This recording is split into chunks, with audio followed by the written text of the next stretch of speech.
एक brief introduction का करेंगे डॉक्टर विनोद का। ओके। इन्होंने एमबीबीएस पढ़ा और उसके बाद एक दिन भी डॉक्टर का काम नहीं किया। he did his MBBS but he didn't work a single day as a doctor. The Lord spoke to him that he God wants him to use him in the pastoral work. और एक इन्होंने MBBS पढ़ा पर doctor काम नहीं किया। प्रभु ने इनसे बात की और इन्होंने पास्टर मिनिस्ट्री के लिए अपने आप को समर्पित किया। बहुत सालों से ये टीडीएफ कॉलम में पहले एल्डर और अब ये लीड पास्टर हैं। और टीडीएफ कॉलम वही चर्च है जहाँ पे मैं प्रभु से मिला। और मेरे जो द फाउंड मेरे को जो फाउंडेशन है वचन में प्रभु ने कोल्लम टीडीएफ कोल्लम के ही लीडर्स के द्वारा प्रभु ने दिया। The lord TDF Kollam the church where I met the lord, where I was baptised, where I was the foundation of my life was laid in the word by the leaders of Kollam church and I am very grateful. और मैं बहुत धन्यवाद देता हूँ कि pastor Vinod Samuel जो हैं, इनका, पास्टर जेफी का और पास्टर की मदर इन लॉ जो प्रभु के साथ है, उनका बहुत बड़ा योगदान रहा मेरी लाइफ में एक फाउंडेशन देने के लिए वचन का। So the Lord used him, pastor Jeffy and Sumam Varghese aunty जो अब नहीं है हमारे बीच में, she is with the Lord, to give a foundation to in the word. और I am always grateful. And उसके बाद भी, even after I left Kollam, Kollam छोड़ने के बाद भी pastor Vinod he was always very concern. हमेशा जब भी दिल्ली से गुजरते ही हमेशा मुझसे मिले, आके रहे, हमारे साथ encourage किया। Even after I left Kollam, after my studies, Pastor Vinod always made sure that whenever he passed through Delhi, he will always come and stay with us, spend time with us, encourage us, and I'm so grateful for that also. And मेरे लिए तो बड़े भाई हैं, I look at him as a big brother, and बहुत कुछ मैंने सीखा है और आगे भी मैं सीखना चाहता हूँ। And he is married to a wonderful lady called doctor Wilsy. और आप लोगों ने कई बार वुमेन्स मीटिंग्स में उनको सुना भी है। हमारे जो उनकी जो वाइफ है डॉक्टर विल्सी, वो डेंटिस्ट हैं और आप लोगों ने कई बार विमेंस मीटिंग्स में उनको सुना है। इनफैक्ट इस साल की भी अभी जो आपकी एनुअल फास्टिंग प्रेयर है विमेन की, उस औरतों की, उसमें भी जो मैंने आपका जो देखा अनाउंसमेंट, उसमें भी doctor Wilsy is one of the speakers. और वो पास्टर विनोद का साथ देती हैं पास्टरल केयर में। विमेन का जो पास्टरल केयर, औरतों का जो पास्टरल केयर है, उसमें वो लीड करती हैं। और he she supports her husband in the pastoral work. और इनके दो एडल्ट बच्चे हैं, एंड जो परमेश्वर को प्रेम करते हैं। और अभी सुनने में आया कि बहुत जल्दी अब ये डैनियल और रेचल, इनके दो एडल्ट बच्चे हैं, दोनों शादीशुदा हैं। और सुनने में आया कि अभी बहुत जल्द पास्टर विनोद जो हैं वो दादा भी बनने वाले। Very soon I understand that pastor Vinod is also going to be a grandfather. You will make a very young grandfather. Yeah, but that's exciting. It's एक बहुत exciting बात है। ऑल्सो ये God has given the gift of prophetic teaching. ये prophetic इंसान है और वो काफ़ी ट्रैवल करते हैं हमारे देश में वचन बांटने के लिए। God has used him powerfully to strengthen many churches, para churches. प्रभु ने अपने दास को इस्तेमाल किया। प्रोफेटिक टीचर हैं, कई जगह पे जाते हैं। इवन अभी पीछे जब मैं मेरे को मौका मिला प्रोक्लेमर्स की में प्रचार करने का, वहाँ पे पास्टर विनोद भी थे। और वो जा रहे थे और मैं आया था उस time. He finished his his teaching time और फिर मैंने फिर I had taken over. So praise God, God has used his servant as a teacher the word. और मिशनल हैं, is very much missional person. और हम बहुत, we are very thankful that today he is here. आज भी यहाँ पे हैं and he is going to be speaking to us पे बहुत इंपॉर्टेंट टॉपिक पे। मैंने उनसे रिक्वेस्ट किया, finished work of the cross, जो आई वुड से हमारा बिल्कुल सेंट्रल मैसेज है हमारी जर्नी का। पॉल ने कहा था, I want to know nothing among you except Christ and crucified. So सबसे जो कोर मैसेज मैं कहूँगा हमारे फेथ का, that is the finished work of the cross. और उस पे आज पास्टर राम से बात करेंगे। सो ओवर टू यू भैया, please go. Okay, good evening, everybody. Good evening. Okay, so good to be here with you all this evening time. Do your translation is happening? Yes, मैं करूँगा translation आपके लिए। Oh my. Okay. All right. So your pastor Neeraj has given me an interesting and a very profound topic to share with you. translation. हाँ, आपके pastor ने बहुत एक important topic मुझे दिया है आज प्रचार करने के लिए आपके बीच में। And more than anything else, I think today is the right time to share on this topic. और मैं भी मानता हूँ कि आज का दिन जो है बिल्कुल अप्रोप्रिएट है कि हम फिनिश वक्त क्रॉस करें, बात करें, इस टॉपिक के बारे में बात करें। Not sure how many of you will be giving attention to me because, first of all, most of your videos are already muted. So I don't know whether you're lying down in the sofa, half asleep, or eating your food, or no idea what's happening behind the scene. सो एक तो अच्छा रहेगा कि अगर हम लोग अपना video on कर लें ताकि हम और अच्छे से अटेंशन दे पाएंगे। वरना कई बार जब वीडियो ऑफ होता है तो हम लोग टेम्प्ट होते हैं कोई सोने के लिए, लेटने के लिए, चार और काम करने के लिए। Please, I will not force you. We may have many reasons why you're not putting a video on. मैं फोर्स नहीं कर रहा, लेकिन मैं बाय वुड रिक्वेस्ट कि हम लोग अपना वीडियो ऑन करें ताकि हम And फोकस करें, हेल्प also, करेगा। yeah. And also because I am not too boastful of my ability as a teacher, so I would like to know whether you're still awake or not. और और अगर मुझे लोगों की photo दिखते रहेगी, आपका कुछ मतलब फेस दिखेगा, तो मुझे भी लगेगा हाँ भाई हम कनेक्ट कर पा रहे हैं, और मेरे को एक थोड़ा सा एक फीडबैक रहेगा आप कनेक्ट कर रहे हैं मुझसे। And as you it's always good to see whether the face of those whom we teach, isn't it? Yes, yes. और ये हमेशा हेल्प करता है जिसको हम पढ़ा रहे हैं, अगर हम उसका फेस भी चेहरा देख सकें, एक रिस्पॉन्स देख So सके, कनेक्शन बन, हमें लगता है कि एक बन रहा है। we have not yet started doing any TV ministries. So the TV, you don't see the faces of people. You just preach and finish it off. But here it's different. We not yet reached that particular yes, yes. uh, fast brother बोल रहे हैं, देखो अभी मैं TV TV preacher नहीं हूँ, तो मुझे आदत नहीं है सिर्फ स्क्रीन पे प्रचार करने की। और अच्छा लगता है कि लोगों के चेहरे देख सकें और देख के बात कर सकें। okay, but please don't disturb the meeting by some noises of children crying and all. You can put your audio off if you have children in the room running around.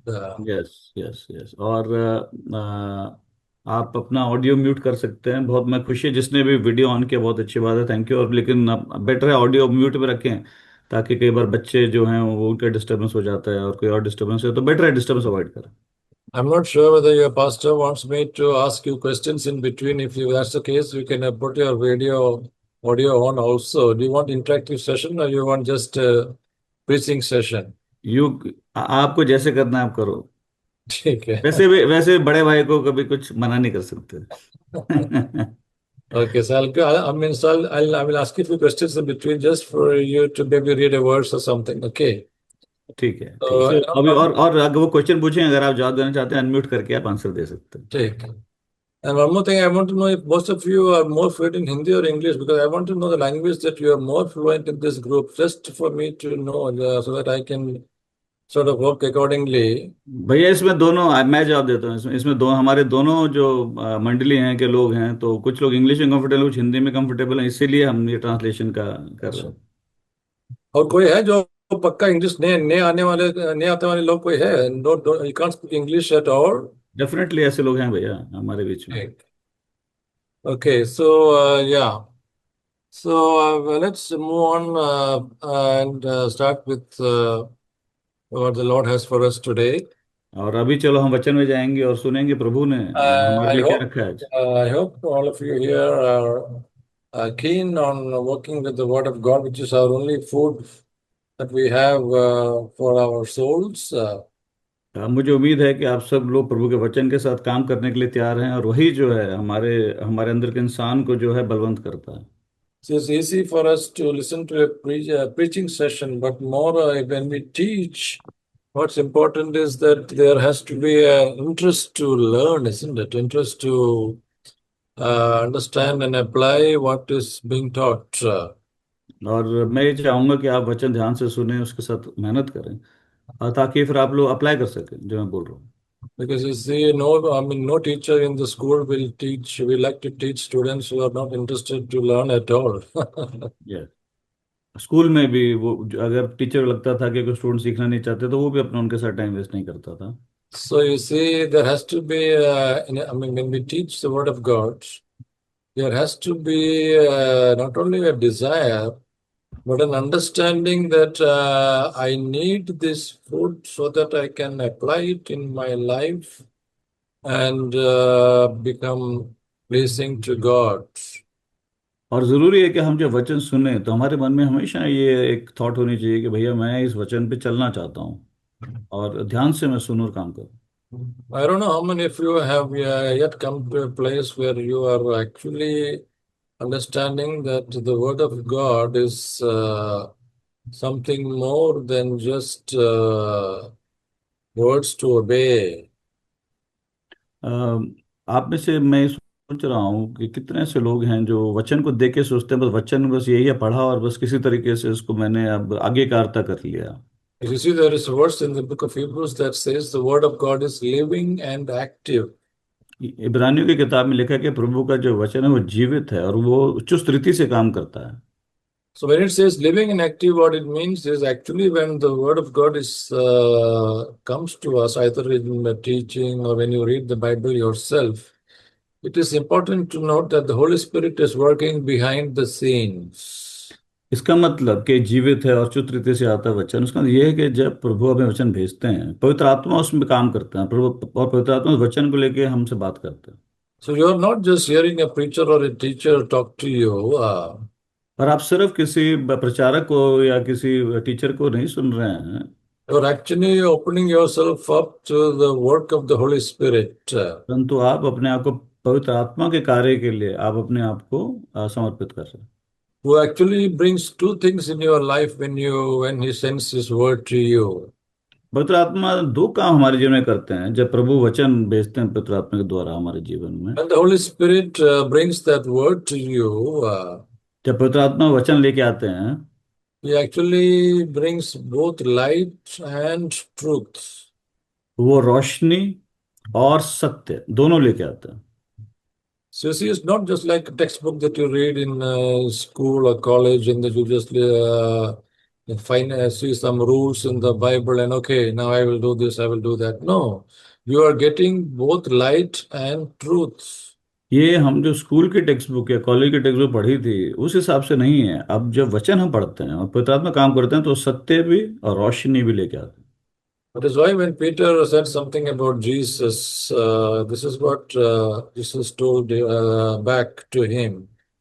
और इसीलिए हम देखते हैं कि प्रभु यीशु और पतरस की जो बातें हैं उसमें भी इस सब बातों का मेंशन है। Jesus Christ said like this, flesh and blood did not reveal this to you, but my Father who is in heaven. देह ने और लहू ने तुम्हें ये नहीं बताया पर मेरे पिता जो स्वर्ग में बैठे उन्होंने तुम्हें इस चीज का ज्ञात कराया है। So you see, something Peter got, some light, some understanding, something came from heaven. That is what he actually said about Jesus. कुछ पतरस को जो है स्वर्ग से मिला जो वचन की मुनादी हो रही थी इसीलिए प्रभु ने ये बात उसको बोली। That is why every time you sit before the Word of God, इसलिए जब भी आप प्रभु के वचन के साथ बैठते हैं even in your personal time, अपने पर्सनल समय में भी please understand that there is something very, very big happening, or at least can happen. हमेशा ये इस एक्सपेक्टेशन से बैठें कि जब वचन सुन रहे हैं कि प्रभु बहुत बड़ा कार्य आपके जीवन में कर सकते हैं कि पवित्र आत्मा काम कर रहे हैं। The very creator God of heaven and earth is actually coming to you on the wings of His word. परमेश्वर जिसे सृष्टि रची है वो वचन के द्वारा आपसे बात करता है। Now I know many of you maybe are new believers, मैं जानता हूं आप में से कोई शायद नए नए विश्वासी हैं but I think the greatest victory that can happen in your lives is when you are actually coming to a place where this written word can take you to bring you to the living word of God, that is Jesus Christ Himself. जब प्रभु का वचन आपको जीवित वचन प्रभु यीशु के पास ले जाए वो सबसे बड़ी चीज है। So I'm saying these things as introduction to you so that you are ready with spending time with the Word of God. मैं ये सब इसलिए बोल रहा हूँ ताकि आप लोग चुस्त रीति से प्रभु के वचन के साथ काम करने के लिए तैयार हो जाएं। Okay, now the topic that I've been given is called finished work of the cross. और मुझे जो टॉपिक दिया गया है वो है कि finished work of the cross, क्रूस क्या कंप्लीटेड कार्य के बारे में मुझे बोलने को कहा गया है। Now, please note that this is that this phrase itself is very, so you have to unpack it very carefully. अ, ये टॉपिक आसान नहीं है, इसको बहुत ध्यान से मुझे अनपैक करना पड़ेगा। Because you see, this particular phrase is not there in the Bible like that actually. क्योंकि बाइबल में ऐसा, ये जो टॉपिक है ऐसा फ्रेज, एग्जैक्ट फ्रेज बाइबल में नहीं है। I don't know whether your pastor has shared this message, this topic to you before in church, but you see, it is something that first of all has to be sort of unpacked carefully. What is the meaning of that word? Finished work of the cross.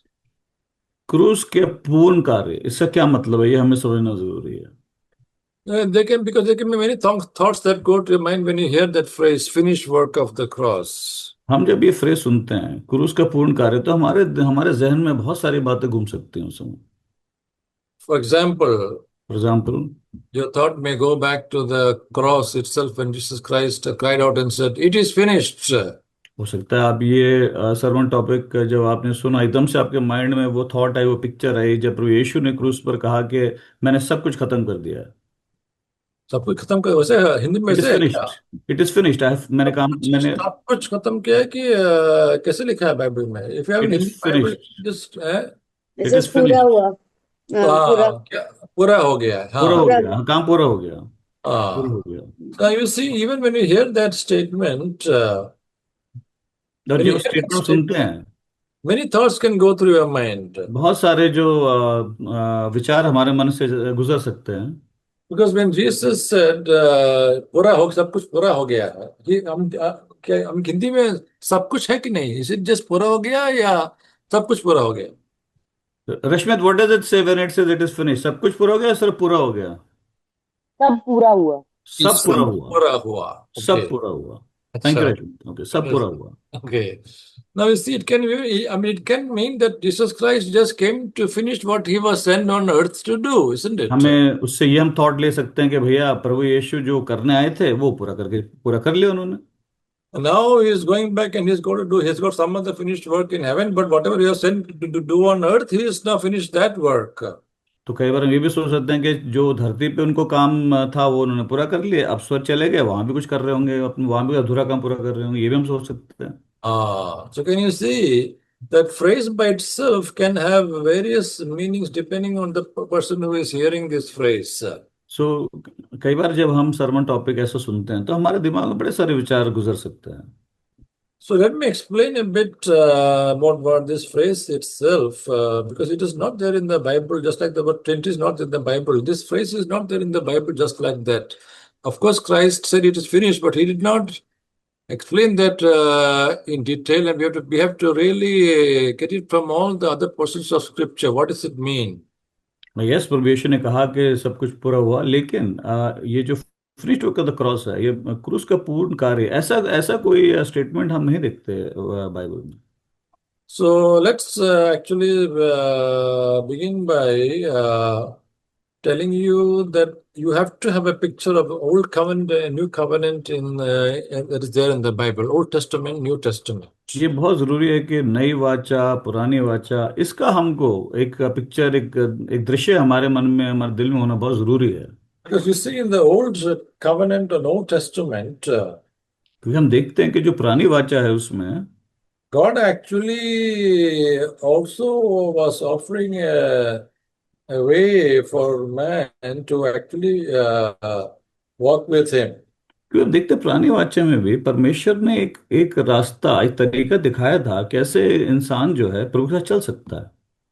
So he was not just telling people, okay, now I know you will fail, but anyhow, let me just give it to you anyway. It's like in the classes, suppose the class teacher says, I know all of you will fail, but still let me give you this test.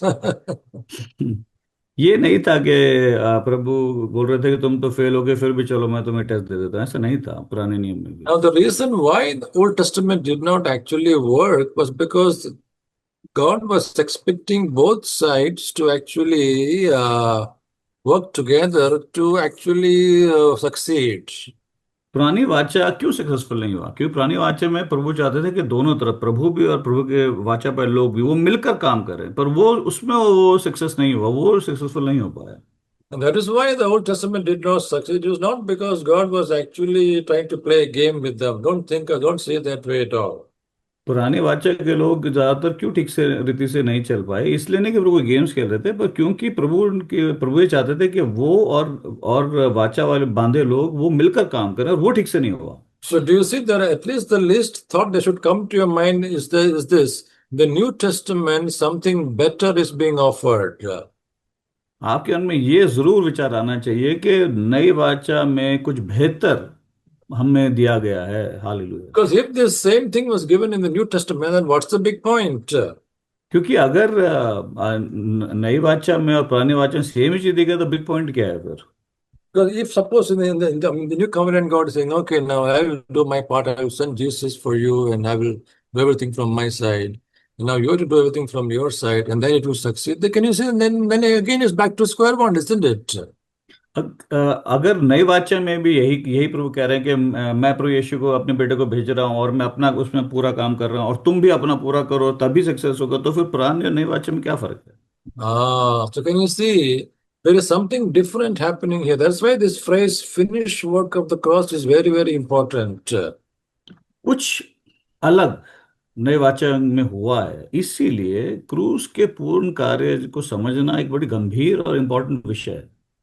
We will go into the book of Hebrews in detail, because only then we can understand this whole topic very okay. Not now. We will go into the book of Hebrews later on.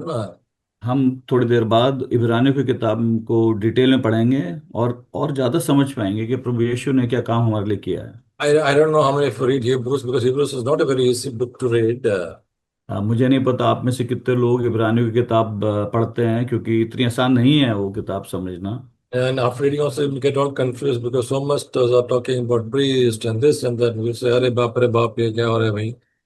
और कई बार पढ़ने के बाद भी confuse हो सकते हैं कि उसमें याजक के बारे में बहुत कुछ बोलोगे, और आप सोचते हैं, अरे अरे ये याजक कौन है, ये क्या क्या बोल रहा है भाई? But you see, Hebrews is a very, very vital book for us to understand about the work of Jesus. और इब्रानियों की किताब को समझना बहुत जरूरी है। अगर हम क्रूस के पूर्ण कार्य को समझना चाहते हैं तो इब्रानियों की किताब समझना बहुत जरूरी है।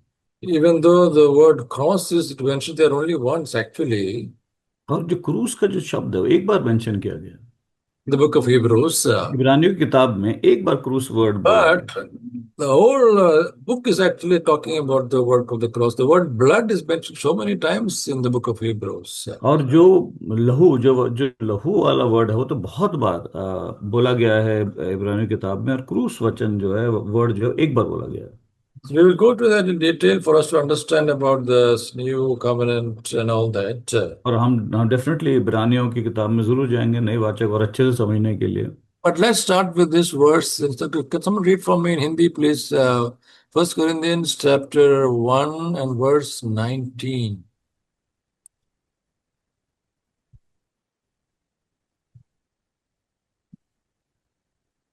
Sorry, 1 Corinthians chapter 1 verse 18. Sorry, 18. First Corinthians chapter 1 and verse 18. Okay, I do that. First Corinthians 1। Of the cross is foolishness to those who are perishing, but to us who are being saved, it is the power of God. Thank you. Can somebody read in Hindi? Yes, I'll do that. I'm doing that. क्योंकि क्रूस Yeah, maybe in there we can have someone else research. You can listen more. Okay, Rashmit आप बोल सकते हो पढ़ के एक बार, Rashmit. So please read slowly and loudly, sir. It's very this verses to read. It's very important to read it slowly and carefully, please. Rashmit आप हिंदी के words Hindi का पढ़ दीजिए रश्मित, हिंदी में। 1 Corinthians chapter 1 verse 18. रश्मित आप सुन पा रहे हो? Unmute कर सकते हैं आप? Who is this person? हाँ, अभी बोलते हैं, एक मिनट। वो रश्मित ऑलरेडी अनम्यूटेड है। Yes Okay. भैया। ये she is doing it, she is doing it. क्योंकि क्रूस की कथा नाश होने वाले के लिए मूर्खता है, परंतु हम उद्धार पाने वालों के लिए परमेश्वर की सामर्थ है। Okay, now listen, please listen very carefully here. First of बहुत all, ध्यान it से says सुनिए। क्रूस की कथा। देखिए कथा नहीं है. This is not actually. This is the English actually talks about the word of the Message. cross, not story of the cross. We have to understand there is a message. There is a word of the cross that has to be said. Don't see it as a story. सिर्फ कथा नहीं है, परमेश्वर का कार्य है ये, जिसके बारे जो Uh, हमें सोचना है जिसके बारे में। and also, please note that the Paul is talking about he's saying the word of the cross, meaning that you see there is something behind the cross that is bringing a message to us. क्रूस का कार्य के कारण एक message हमें, संदेश हमें हमें भेजा जा रहा है। So it is one thing to say, I understand about the cross. Okay, I am in the cross. Definitely means that someone died on the cross, and so now I understand that someone died for me. But maybe there is a much bigger message behind the cross, isn't it? क्रूस के कार्य के पीछे एक बहुत गहरा संदेश है जिसको हमें समझना जरूरी है।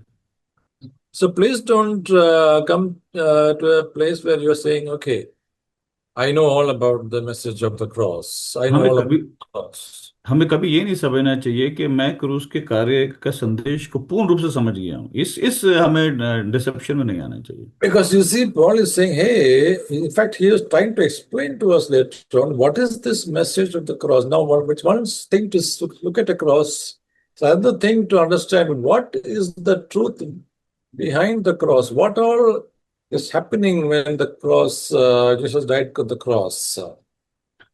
क्या क्या हुआ क्रूस पर आज, जिसके कारण हमें इतना अद्भुत से अद्भुत उद्धार मिला, ये हमें समझना पड़ेगा। बहुत गंभीर विषय है और ये डेप्थ है इसमें। That's the first thing to note in this verse, that it says the message of the cross. There is a message, and that is what we all have to know more and more as we take our journey. There is a message behind the cross that we should understand more and more fully. सबसे पहले चीज जो हमें सीखना है कि क्रूस के कार्य के पीछे एक संदेश है और उस संदेश को समझना बहुत जरूरी है। Okay.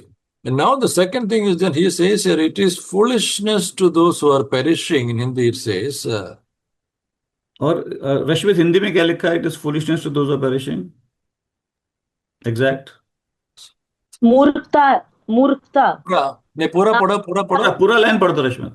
It is foolishness to those are perishing, पूरा पढ़ दो। क्रूस की कथा नाश होने वालों के लिए मूर्खता है। नाश होने वालों के लिए मूर्खता है। लेकिन परंतु परंतु रश्मित, उद्धार पाने वालों के लिए परमेश्वर की सामर्थ है। उद्धार पाने वालों के लिए परमेश्वर की सामर्थ है। Okay, now listen carefully. It says here, to those who are perishing, it is foolishness. जिनका नाश हो रहा है उनके लिए तो क्रूस का कार्य मूर्खता है। And then it says to us who are being saved. It's not says to those who are already saved. To us who are being saved, this is the power of God. और जो उद्धार में आ रहे हैं उनके लिए ये प्रभु का सामर्थ है। Very important. You see, so you see, it is talking actually saying, hey, it is you're not supposed to see the cross as something. Okay, I'm now saved, so I mean that's okay. Now the cross is behind me. No. क्योंकि मेरा उद्धार हो गया, इसका तो ये नहीं है कि मैं दोबारा क्रूस के कार्य के बारे में नहीं सोचूंगा या दोबारा नहीं इसके बारे में प्रभु से बात करूंगा। In fact, the sad thing is there are some believers who think that the cross is all about you just getting forgiveness of sin, and once you have received forgiveness of sin, then the cross is behind you. बहुत सारे विश्वासियों को लगता है कि क्योंकि मुझे मेरे पापों के लिए क्षमा मिल गई है तो बहुत है बस मेरे लिए, इससे ज्यादा उनको कोई क्रूस के कार्य की वैल्यू नहीं है। But here it says it is actually the power of God to us who are being saved. That means all of us believers, the cross is offering us power. Now we have to look at that very carefully. What is it that is being offered to us through the cross for us who are being saved? जो उद्धार में लाए जा रहे हैं उनको क्रूस के कार्य के द्वारा शक्ति प्रदान की जा रही है और ये हमें समझना जरूरी है। Now that's interesting because you see now this gives us a new picture, isn't it? और ये एक नया हमें दृश्य प्रस्तुत करता है। Because I always thought that all that the cross was offering me was forgiveness of sins. और जब मैं भी नया विश्वासी था तो मुझे भी ये लगता था कि क्रूस का कार्य कार्य हम मुझे मेरे पापों के लिए क्षमा दे रहा है, बस यही मेरे मन में था। And maybe this thought can come to us, okay, every time I sin, I just ask for forgiveness and God forgives me because of the cross. और यस, मेरे मन में थॉट भी आ सकता है कि जब भी मैं पाप करता हूँ मैं सॉरी बोलता हूँ तो परमेश्वर मुझे माफ करते हैं, और वो इसीलिए क्योंकि क्रूस का कार्य के कारण ही है। But here we are saying something very much more bigger. He's saying it is the power of God that is being offered to us. हमें यहाँ यहाँ ये बोला जा रहा है कि परमेश्वर की शक्ति हमें यहाँ पे प्रदान की जा रही है। Now, please note that when you again this word, when the moment we hear the word power, we think of big things, isn't it? और कितने बार जब हम शक्ति वाला शब्द सुनते हैं तो हमें लगता है कि बहुत बड़ा कुछ होने वाला है। There are so many believers who are so excited about the word power and glory, and there are some very big words that we all get excited, isn't it? All the time, because for us those are very big words. और कितने विश्वासी जो हैं शक्ति हुई, महिमा, glory हुई, ऐसे शब्दों को लेकर हम एक्साइटेड हो जाते हैं काफी। But can you see that actually this power can actually mean something coming to us from God that can take us to the very end. पर क्या हम समझ रहे हैं कि ये जो शक्ति हमें मिल रही है क्रूस कार्य कारण, ये हमें अंत तक हमें मदद कर सकती है हमारी जर्नी में। So we should stop looking at power as just as something that gives us some miracles or some big things can happen in our lives. शक्ति, हमें सिर्फ ये नहीं सोचना चाहिए कि अगर शक्ति होगा तो चमत्कार और चिन्ह से हम सिर्फ लिमिट नहीं करना चाहिए शक्ति वर्ड को। Because actually speaking, we also need power to complete our journey, isn't it? हमें शक्ति की जरूरत इसलिए भी है, अपनी जर्नी को, अपना जो प्रभु ने हमारी योजना उसको भी पूरा करने के लिए हमें शक्ति की बहुत जरूरत है। So there's no need for us to actually have some visible manifestations of power like that.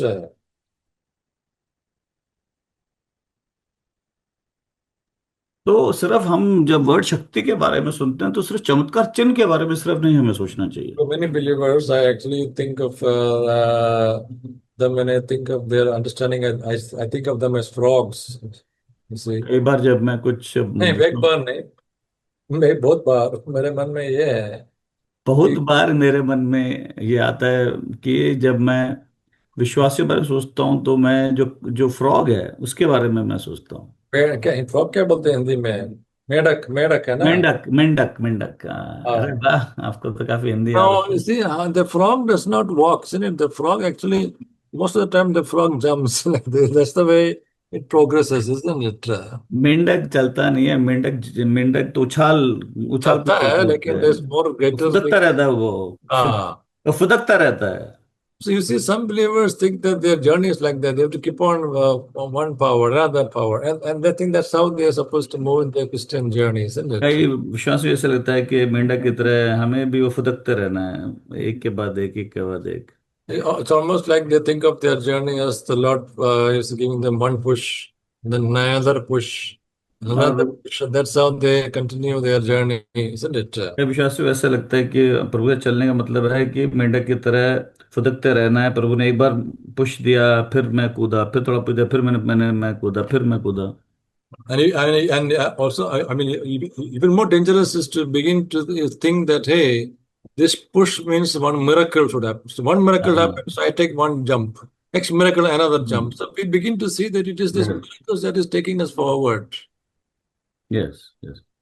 और और कई विषय ऐसा लगता है कि ये जो निरंतर मुझे पुश चाहिए, ये चमत्कार और चिन्ह है, इसी के पुश से मैं आगे जा पाऊंगा, कई लोगों को लगता है। But please note that miracles are actually just physical manifestations. Miracles can never do a work inside you. चमत्कार चिन्ह आपके अंदर के इंसान को चेंज नहीं कर सकता है। That is why Paul has to say, walk in the Spirit. He does not say, jump in the Spirit. He says, walk in the Spirit, and you will not fulfill the desires of the flesh. इसलिए पौल ने ये नहीं कहा कि पवित्र आत्मा में कूदो, उन्होंने कहा कि उछल कूद करो, उन्होंने कहा पवित्र आत्मा में चलो। Ah. So you see, there is a journey that we take that is being led by the Holy Spirit, giving us not only food, but strength for the journey. हमें कहा गया है कि पवित्र आत्मा के लीडरशिप में, निर्देशन में चलो, और तब तुम अपनी प्रभु के साथ योजना में आगे बढ़ पाओगे। So actually, our journey is we need power just to continue our journey with God, isn't it? Not just for the miracles. जो शक्ति है, पर प्रभु की शक्ति सिर्फ चमत्कार चिन्ह के लिए नहीं है। प्रभु प्रभु की शक्ति हमें उनकी योजना में आगे बढ़ाने के लिए बहुत जरूरी है। Why I stress on this is because it is important for us to know that the cross actually gives us strength for the journey. मैं इसलिए बार बार बोल रहा हूं क्योंकि क्रूस के कार्य से हमें शक्ति मिलती है, जो प्रभु की हमारे जीवन में महिमा से बड़ी योजना है, उसमें आगे बढ़ने के लिए प्रभु को शक्ति मिलती है। Okay. Now, like I told you in the beginning, you see, the problem with the Old Testament was this, that people were not ready to walk with God, take their journey with God, isn't it? पुरानी बातें हम देखते हैं कि ज्यादातर problem यही था ना लोगों का, कि वो लोग तैयार नहीं थे। अब जो उनको काम दिया गया था, उन खुद प्रभु के साथ चलने के लिए चुस्त रीति से वो तैयार नहीं थे। In fact, it's very interesting that sometimes very clearly God has to become so simple, just like telling small children, hey, you see, now I'll give you two options. You want poison or you want sweet? Now, please take the sweet, don't take the poison. और जैसे मतलब प्रभु इतना कोशिश की उन लोगों के साथ हेल्प करने की, कई बार उनको बच्चों की तरह बात की कि भैया देखो ये दो ऑप्शन है, ये जहर है और ये मिठाई है, अब तुम देख लो तुमको क्या चाहिए। और मैं तो कहूँगा मिठाई लेना, जहर मत लेना। In fact, one time Joshua said like this, hey, you see, choose life. God is offering, I mean, there is both death and life in front of you. Choose life. This, I mean, who's going to choose death? Yes, और But still, God has to say, choose life.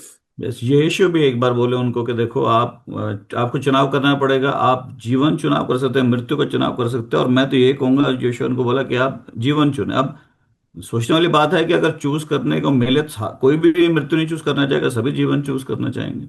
Now, the problem was this, because you see, for they thought what was good is life, but actually they were choosing their own way, and that's why you see God has to say, hey, choose my way so that you can find life. और प्रभु उनको ये कह रहे थे कि मेरे रास्ते को चुनो और तब तुम्हें असली जीवन मिलेगा। Now, why is it that knowing that they were offered life, why did they still choose death? Why did they still did not choose life? और ये एक मजेदार बात है सोचने की कि जब प्रभु उनको जीवन ऑफर कर रहे थे तो उन्होंने मृत्यु को क्यों चुना। That's very important for us to know, because you see, when we are actually living in the flesh, we think that see, this is the thing that can actually offer us life. क्योंकि जब हम अपनी देह में चलते हैं तो हमें लगता है कि हमारे तौर तरीके हैं वही हमें जीवन दे सकते हैं। And so the first thing that should happen in our lives is this, to be able to understand that, hey, this, what I am choosing my own way, actually I am moving towards death and not moving towards life. मुझे समझना पड़ेगा कि जब मैं अपने तरीके, अपने रास्ते को चुनता हूं तो मैं मृत्यु की तरफ मैं अपना आगमन शुरू करता हूं, मैं मृत्यु की तरफ जा रहा हूं।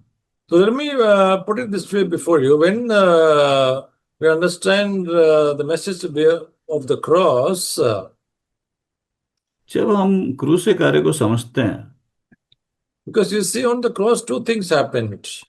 क्रूस पर दो चीजें हुई। First of all, we know that Jesus Christ died on the cross. सबसे पहले तो कि प्रभु यीशु जो है वो क्रूस पर उनकी मृत्यु हुई, But we also know that he rose again on the third day. पर हम ये भी समझते हैं कि वो तीसरे दिन मुर्दों से जिंदा हो गए। So when we talk about the cross, we should include both of this in all our talk about the cross, and that is, did Jesus Christ died and rose again. That is what we understand about the work of the cross. Yes, और जब भी हम क्रूस के बारे में सोचें, बात करें, तो हमें हमेशा दोनों चीजों को मन में रखना है कि प्रभु यीशु क्रूस पर उनकी मृत्यु भी हुई, पर तीसरे दिन वो मुर्दों से जिंदा भी हो गए। To put it in a different way, we talk about death and resurrection, isn't it? और दूसरी बात करें तो हम मृत्यु और पुनरुत्थान के बारे में बात करते हैं। So now when we understand more fully about the message of the cross, अगर हम क्रूस के कार्य को और ज्यादा समझने की कोशिश करें तो, now please listen carefully here. और ध्यान से आप सुने, You see, when we think like this, Jesus Christ died so that he can offer us life. प्रभु यीशु की मृत्यु हुई ताकि वो हमें जीवन दान दे सके। So, in one sense, there are so many believers who think, okay, Christ died for me so that I can now receive the life of God. तो बहुत लोग ये सोचते हैं कि प्रभु यीशु मेरे लिए मरे ताकि मैं प्रभु यीशु के अंदर का जो जीवन है वो मुझे मिले, मैं उसमें चल पाऊं। And that's where we have only half the picture about the work of the cross. पर ये जो है ये पूरी पिक्चर नहीं है, ये आधी पिक्चर है। Like I told you in the Old Testament, जैसे मैंने कहा पुरानी वाचा में, we have to actually begin to see that you see that the flesh has to be brought to an end so that we understand what is real life.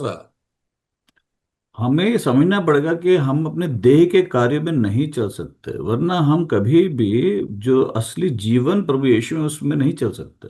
We have to put an end to this flesh that we have inside us so that now we are actually willing and desiring to receive the life of God. हम देह या शरीर के कार्य में नहीं चल सकते, और ये जरूरी है, अदरवाइज हम परमेश्वर में जो जीवन है हम उसमें नहीं चल सकते। So you see, this is this hindrance, big hindrance before us, and that is this: our flesh stands in the way of receiving the life of God. हमारा शरीर, देह के कार्य जो हैं वो हमें रोकते हैं प्रभु में जो शक्ति है, जो जीवन है, उसको ग्रहण करने के लिए। Knowing fully well that God is offering us something good, हमें पता है कि प्रभु में कुछ बहुत अच्छा हमें प्रभु प्रदान कर रहे हैं, but we are still choosing what is evil because our flesh is too strong and our flesh actually wants to remain in that place of enjoying evil and remaining there. और क्योंकि हमारा देह है, जो हमारा शरीर है, वो गलत चीजों को एंजॉय करता है, वो चीजें दुष्टता की चीजें, गलत चीजों को एंजॉय करता है, और वो हमें रोकता है परमेश्वर के जीवन को ग्रहण करने में। So to put it very simply, एक सिंपल तरीके से, मैं सरल तरीके से कहूँ तो we actually have to actually enter into death so that we can find life. हमें मृत्यु को अपनाना पड़ेगा ताकि हम प्रभु यीशु में जो जीवन है उसको हम ग्रहण कर सकें। This flesh that is there inside us should actually be brought to death. ये जो देह, ये जो शरीर है, इसका मरना जरूरी है। Now, and that is what is the more complete picture about the work of the cross, my dear friends. और ये और पूर्णता देती है क्रूस के कार्य के दृश्य को समझने के लिए। Instead of saying the cross is offering me life, हमें लगता है कि क्रूस हमें जीवन प्रदान कर रहा है। please realize now that actually the cross is offering you both death and life. पर सही पूरी पिक्चर ये है कि क्रूस हमें जीवन और मृत्यु दोनों प्रदान कर रहा है। देखिए, आपको मृत्यु और आपको जीवन दोनों दे रहा है। Yes. The cross is actually offering you a way to die. Yes. And also a way to live. That is Yes. what the cross is offering to Yes. you. क्रूस हमें जीवन भी प्रदान कर रहा है और मृत्यु भी प्रदान कर रहा है, और इसको हम ग्रहण करेंगे तभी प्रभु यीशु के हम जो शक्ति है, जो उनका लाइफ है, उसमें हम चल सकते हैं। So you see, even for us to die, we need help from God, isn't it? हमें मरने के लिए भी, मौत को अपनाने के लिए भी जब चाहते हैं, मृत्यु भी, उसके लिए भी हमें प्रभु से अनुग्रह चाहिए। And that is what the cross is actually willing, is actually the power of God is there for us both to die to ourselves and to live for God. क्रूस जो है हमें शक्ति देता है, एक तो खुद के तरफ मरने के लिए ताकि हम प्रभु के लिए जी सके। So now you see, this is where actually it becomes to make more sense, because when we take baptism, और जब हम बपतिस्मा लेते हैं तब we are identifying with Jesus. और हम प्रभु यीशु के साथ आइडेंटिफाई कर रहे हैं उस time, We are joining ourselves to Jesus. और प्रभु यीशु के साथ हम एक हो रहे हैं, मेल मिलाप हो रहे हैं, एक हो रहे हैं हम। I've seen many believers say like this. I'm not believers. Suppose you're just born again. I've heard many people say, Pastor, I'm not ready for baptism. कई बार लोग इन्हें कहते हैं, पास्टर मैं बपतिस्मा लेने के लिए तैयार नहीं हूँ। In your church, I don't know how many people they are baptized. यहाँ में पूर्ण baptism लिया है कि नहीं? यहाँ में कोई baptism नहीं लिया है? आपके ग्रुप में, इस ग्रुप में? हाँ, कुछ लोगों लोगों ने बैप्टाइज हैं, सम ऑफ देम नॉट बैप्टाइज, कुछ ऐसे भी हैं जिन्होंने बपतिस्मा नहीं लिया। The problem is this, you know what they are saying? They are saying, Pastor जी, मुझे और थोड़ा तैयार होना है, मैं पूरी तरफ से मैं तैयार नहीं है, इसलिए मुझे बपतिस्मा के लिए हम अभी थोड़ा वेट कर रहा है ना? हाँ, कहाँ, सही बात है, कुछ ऐसे कुछ हैं। And so but the problem is this is where they don't understand actually what God is offering to them. जो लोग ये कह रहे हैं कि मैं तैयार नहीं हूँ बपतिस्मा के लिए, तो वो समझ नहीं पा रहे हैं कि प्रभु क्या उनको प्रदान कर रहे हैं, क्या उनको दे रहे हैं। Because actually when they are saying I'm not ready yet, जो ये कह रहे हैं कि मैं अभी तैयार नहीं हूँ, what they are saying is I have to try to die more so that I can now be ready. वो ये कहने की कोशिश है कि मुझे अभी और मरने की जरूरत है, तभी मैं और तैयार होऊंगा बपतिस्मा लेने के लिए। The problem is this, तो प्रॉब्लम तो ये है, you can die only when you join yourself to Jesus. आप तभी मर सकते हैं जब पहले आप प्रभु के साथ उनको ज्वाइन तो करो, एक तो करो उनको प्रभु के साथ अपने So you see, you need power not just to live, you need power to die. हमें सिर्फ जीने के लिए शक्ति नहीं चाहिए, हमें तो सिर्फ मरने के लिए भी शक्ति चाहिए। So our biggest problem is this. We know what I mean, when people say, Pastor, please pray for me. I want to stop drinking, stop smoking. कई लोग इनको बोलते हैं कि पास्टर जी प्रार्थना करो, मैं दारू पीना छोड़ना चाहता हूँ, मैं सिगरेट पीना छोड़ना चाहता हूँ, मदद करो, प्रार्थना करो। And you know what I tell them is, I tell them, you can never stop, brother. मैं उन्हें कहता हूँ कि भाई तुमसे ना होगा ये। You need Jesus to stop. तो प्रभु यीशु है जो तुम्हें मदद कर सकते हैं इसको बंद करने के लिए, इस हरकतों को। And don't ever think that you can stop and then you can come to Jesus. पर ये भी मत सोचना कि जब तुम ये गलत चीजें छोड़ोगे तभी प्रभु के पास आ सकते हो, ये भी मत सोचना। You see, all our lives we need to come to Jesus so that we can actually stop doing the things that we like to do. हमें निरंतर प्रभु यीशु के संगति में रहना है ताकि हमें सामर्थ्य मिले और हम वो काम ना करें जो गलत है और हमें नहीं करने चाहिए। So can you see the work of the cross, like I told you, has to be seen as offering us both death and life. क्रूस का कार्य के द्वारा प्रभु हमें जीवन भी देते हैं और मृत्यु भी प्रदान करते हैं।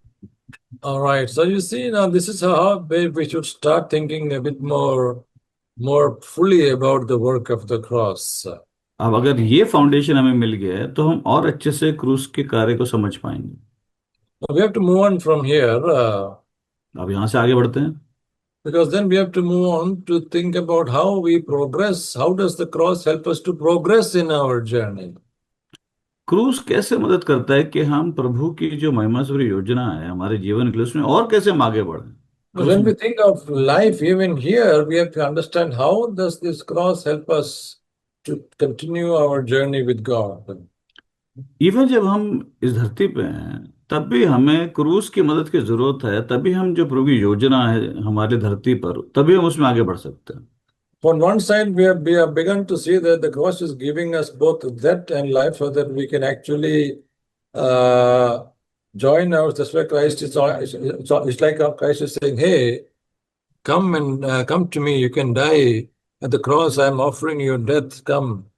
And not only that I died for you, but you can die with me. सो हम डेफिनेटली ये समझ पा रहे हैं कि हमें क्रूस के द्वारा मरना जरूरी है, अपनी इच्छाओं को, जो हमारी गलत इच्छाएं हैं और हमारे गलत जो डिजायर्स हैं उनके लिए मरना जरूरी है। There is no place that you need to go for you to stop your fleshly activity. Come and join yourself to me so that you can receive power to die. सो प्रभु के पास ही आना पड़ेगा, उन्हीं से सामर्थ लेना पड़ेगा, तभी हम उन चीजों के लिए मृत्यु के लिए तैयार हो पाएंगे जो हमें रोक रही हैं प्रभु में आगे बढ़ने के लिए। That is one side of understanding about the finished work of the cross. ये एक पहलू है जो हमें समझना पड़ेगा क्रूस के कार्य के बारे में। Because we are going back to our old, you see, to all the old things that happened to us, and we are saying the cross can take us back and make us bury our past, old तो way of हम life. तो एक तो हम ये देख रहे हैं कि अब हम एक नई सृष्टि बने हैं, तो जो क्रूस है उसी कारण नई सृष्टि बने, और पुराने जो चीजें हैं उसको क्रूस के कारण ही दफनाया गया। But now, please note that we have to also take our journey forward, isn't it? और ये भी जरूरी है कि अब हमें आगे भी बढ़ना है परमेश्वर में, उनकी योजनाओं में। And now this is where again there is a double work happening. और अब दोबारा हम देखते हैं कि दो पहलू काम हो रहा है परमेश्वर का। And this is where we need to study the book of Hebrews very importantly. और इसके लिए इब्रानी की किताब को पढ़ना पड़ेगा, और हमें गहराई से पढ़ना पड़ेगा, समझना पड़ेगा। I hope you all are here with me till now. Are you already half asleep or आप लोग यहाँ पे है कि आप लोग कहीं चला, बम्बई में चला गया, या आप लोग दिल्ली में है, आप लोग सब? आप लोग अभी भी मेरे को ध्यान से सुन रहे हैं, या अभी आप लोग सो गए अभी, या आपका घर मेंटल ट्रिप पे चला गया है? अच्छा, I mean, thank God ये बहुत सारा वो आ रहा है अभी, थम्स अप आ रहा है, और एक हार्ट भी आ गया है, yeah. और ऐसे भी आता गया है। आप तो ट्रेनिंग कर दिया कि आपके लोग तब दे के ट्रेनिंग कर दिया, तो सब लोग कर रहा है ना, तब सब कुछ कर रहा देखो, कहीं तो मल्टीपल थम्स अप भी आया है। है. Okay, you want to take a break? You can take a break and come back. You see, I know that it's not easy to sit in front of the Zoom for a long time. You want to take any break? Maybe you can go and come back. What do you think? What should we continue? भाई अभी should continue, जिसको break लेना वो ले लेगा अपने आप, अच्छा, ठीक. वो म्यूट करेगा और ब्रेक ले लेगा वो, तो आप चलते रहो। Very good, very good. That's the Zoom के एडवांटेज ही है ना, बस म्यूट हाँ, कर, अब बाथरूम में चले जाओ, है ना. बस एक बार डाक किया कैमरा को, जो करने कर सकते हैं ना, तो आप वो कर लेंगे। आप continue. Okay. Now look at this verse in Hebrews, very interesting verse in Hebrews. और इब्रानी में बहुत इम्पोर्टेंट एक आयत है। This is where you see it's amazing to understand that the Bible is offering us truths that are too big for us to, you see, and understand. Huge truths have been given to us through the scriptures. वचन के द्वारा परमेश्वर हमें बहुत गंभीर और गहरे सत्य परमेश्वर हमें दिखाने को तैयार है। Now, if you go to chapter 10,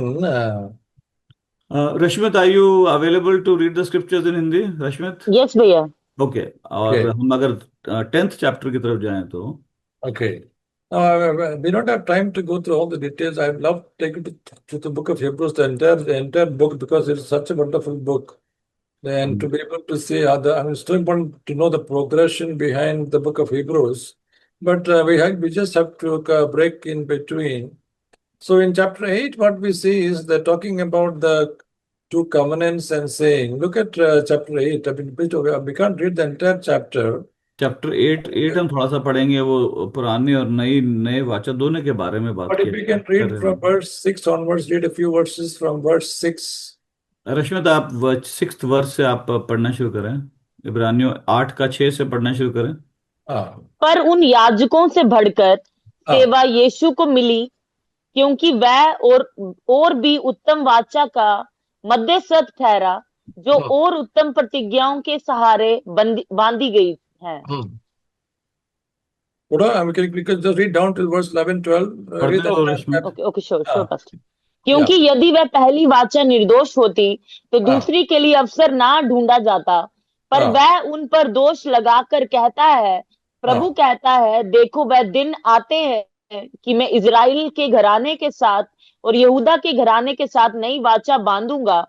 ये उस वाचा के समान ना होगी जो मैं उनके बाप दादाओं के साथ उस समय बांधी थी, जब मैं उनके हाथ पकड़कर उन्हें मिस्र देश से निकाल लाया, क्योंकि वह मेरी वाचा पर स्थिर ना रहे, इसलिए मैंने भी उनकी सुधि ना ली। प्रभु यही कहता है। फिर प्रभु कहता है कि जो वाचा मैं उन दिनों के बाद इजराइल के घराने के साथ बांधूंगा, वह ये है कि मैं अपनी व्यवस्था को उनके मनों में डालूंगा और उससे उनके हृदय पर लिखूंगा, और मैं उनका परमेश्वर ठहरूंगा और वह मेरे लोग ठहरेंगे। और हर एक अपने देश वाले को और अपने भाई को ये शिक्षा ना देगा कि तू प्रभु को पहचान, क्योंकि छोटे से बड़े तक सब मुझे जान लेंगे। Hmm. Well, last 11। one, first 11, verse 12 also, please. 12. क्योंकि मैं उनके अधर्म के विषय में दांडवत दयावंत होऊंगा और उनके हाँ। पापों को फिर स्मरण ना करूंगा। Okay, sorry, enough. Okay. Now, please note this is a very interesting portion of Hebrews. ये बड़ा And इंटरेस्टिंग क्वेश्चन है पुराने का। And verse 12 says like this, I will be merciful to their iniquities and I will remember their sins no more. Rashmi 12th वर्ष दोबारा पढ़ना। क्योंकि मैं उनके अधर्म के विषय में दयावंत होऊंगा और उनके हाँ, पापों को फिर स्मरण ना करूंगा। Okay. Even though God says, I will remember their sins no more, प्रभु कह रहा है कि मैं उनके पापों को याद नहीं रखूंगा। what he's saying is more than the fact that, okay, I'll forget about your sins. वो सिर्फ ये नहीं कह रहे कि मैं तुम्हारे पापों को स्मरण नहीं करूंगा, उससे ज्यादा बोल रहे हैं। See, because you just imagine God saying, okay, you've been sinners so long, I'm fed up with you guys, fine, I'll just forget about yours. That's not what God is saying. प्रभु ये नहीं बोल रहे कि तुम लोग इतने बदमाश हो कि तुम कुछ ना करते रहते हो, चलो मैं भूल ही जाता हूँ तुम्हारे पापों को। there are some school teachers जैसे अरे बच्चे के मेरा दिमाग खराब कर रहा है, बस तुम पास हो या फेल हो बस करे जाओ मेरा, है ना? That's the kind of, he's not saying things like that. He's not saying, okay, you will remain sinners, so I'll just forget about your sin. No. प्रभु ये नहीं बोल रहे कि तुम तो बिल्कुल ही गॉन केस हो, तो मैं बस चलो भूल ही जाता था ना पापों के लिए। प्रभु ये नहीं बोल रहा है। What he's saying is this, I will offer you forgiveness of sins. I will forgive you your sins. प्रभु ये बोल रहे हैं कि मैं तुम्हारे पापों के लिए तुम्हें क्षमा दूंगा। That is the first step. वो पहली चीज है। That itself is actually what Israel did not get in the Old Testament. और पुरानी वाचा में तो इजराइल को ये नहीं मिला, Because you know that they were offering sacrifices, but it was a reminder of sins, isn't it? They were not getting real forgiveness from God. और वो कितने सारे जो जानवरों का एक बलिदान चढ़ाया जाता था, लेकिन वो भी एक स्मरण करा रहा था कि बार बार पाप हो रहे थे और इसलिए बार बार वो बलिदान देना पड़ रहा था। Because their conscience was not being affected, isn't it? They just offered the sacrifice for sin, but they needed to be a deeper work और than उन, just offering sacrifices for their sins. उनका जो विवेक था वो नहीं शुद्ध हो रहा था, लेकिन बार बार एक जानवर के बलिदान के द्वारा उनको पापों की क्षमा के लिए एक रास्ता खोला गया था। So when God was offering real forgiveness to us, और जब परमेश्वर हमें पापों के लिए क्षमा परमेश्वर प्रदान कर रहे when हैं, there is real forgiveness being offered to us, please understand this. हमें इस असली क्षमा पापों के लिए दी जा रही है। Something is happening inside our hearts. हमारे हृदय में भी प्रभु कुछ कर रहे हैं उस समय। God is not saying, okay, Baba, I forgive you. You did so many sins, but I forgive you. Now you just go your way. That's not what is happening here. जब प्रभु में क्षमा देते पाप के लिए, ये नहीं कहते कि बस ठीक है चलो मैंने माफ कर दिया, तुमको जो करना है करो। अब वो नहीं बोल रहा है परमेश्वर। What is happening here is this. क्या बोल रहे हैं प्रभु? If you have read this portion carefully, what we just read right now, he's saying, I will put my laws in your mind. Can you read verse? Very important to understand this. Look at verse 10, please. Chapter 8, verse 10. Rashmi please chapter का verse 10 पढ़ दीजिए। जी भैया। फिर प्रभु कहता है कि मैं वाचा की जो वाचा मैं उन दिनों के बाद इजराइल के घराने के साथ बांधूंगा वह ये है कि मैं अपनी व्यवस्था को उनके मनों में डालूंगा। Don't rush like क्या बोलते हैं शताब्दी एक्सप्रेस। वंदे भारत आप 10 मिनट में जा रहे हैं। ये पुराना ट्रेन लगा दो भाई, पुराना ट्रेन है ना। मैंने अपने वाचाओं को, मैं अपनी व्यवस्था को उनके मनों में डालूंगा। I will put my laws in their minds. मैं उनकी व्यवस्था को उनके मनों में डालूंगा। देखिए, before this the law was there but only in stone.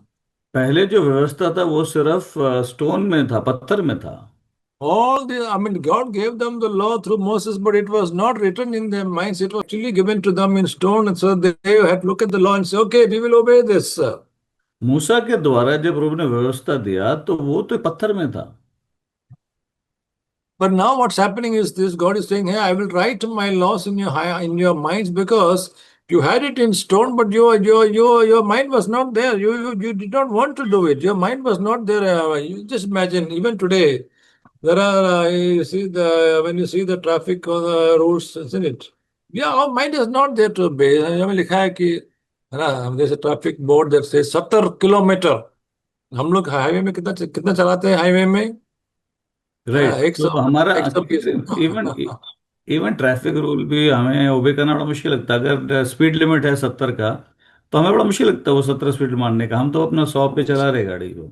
You see, it is not enough for it to be there in stone. We need to actually begin to shove it inside and say, I have to, there has to be inner urge to obey the law, isn't it?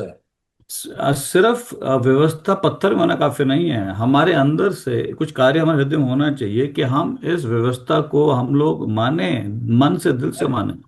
And this is what God is saying in the New Testament. Hey, I will not only forgive you, when I say I forgive you your sins, what I'm doing is this: I'm actually cleansing your heart so that now I can put my law in your mind. You can read the entire verse 10, please.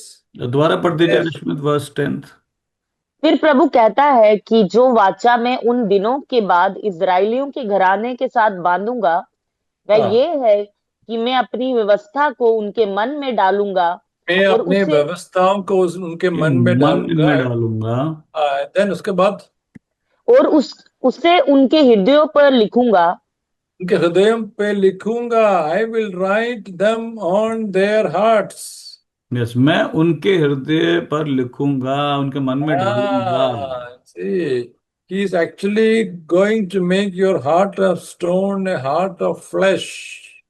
और आपका जो हृदय जो है पत्थर का है, उसको परमेश्वर बोल रहा है मैं उसको सॉफ्ट बनाऊंगा, फ्लैश दे, When शरीर। he is saying, I will write my laws in your hearts, what he's saying is, hey, this thing will now become an urge inside you. It is not just that it is a stone outside and saying, now obey. No, obedience now begins to happen from inside because God is writing it on our hearts.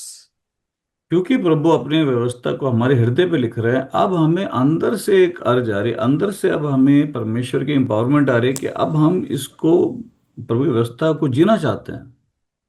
So can you see this amazing work that actually God is offering to us through the cross of Jesus? तो क्या हम अब समझ पा रहे हैं कि कितना कुछ है अद्भुत जो क्रूस से कार्य के कारण प्रभु हमें दे रहे हैं, प्रदान कर रहे हैं।